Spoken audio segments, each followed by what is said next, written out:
முருகனுக்கு எப்படி சஷ்டி ஆமா கிருத்தியில் இதெல்லாம் ரொம்ப விசாக நட்சத்திரம் இதெல்லாம் வந்து நாள்லயே ஸ்பெஷலிஸ்ட் சிறப்பான நாள் சுபமான நாட்கள். ஆமா அதாவது சிவனுக்கு மட்டும் பிரதோஷம்னு சொல்லுவாங்க.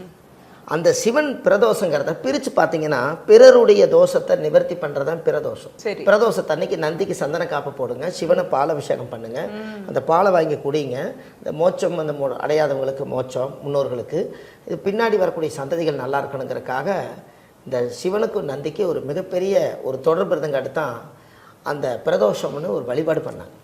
இப்போ கல்யாணம் ஆகாதவங்களுக்கு ஆதிகால பரிகாரம் முன்னோர்கள் என்ன சொல்கிறாங்கன்னா, நீங்கள் வில்வ மாலை இருக்கு இல்லைங்களா, வில்வ இலை பார்த்துருக்கீங்க? தெரியும். அந்த வில்வ இலைய பிரதோஷத்தன்னைக்கு நல்லா வீட்டில் தண்ணியில் அலசி நீங்கள் அதை கொண்டுட்டு போய் கல்யாணம் எனக்கு நடக்குன்னு சொல்லி உங்கள் கையை 2 கையை வச்சு நல்லா ப்ரேயர் பண்ணி இதைய சாமிக்கு வந்து உங்கள் பேரை சொல்லி உங்கள் ஜாதகத்தை வச்சு நீங்கள் அர்ச்சனை பண்ணணும்.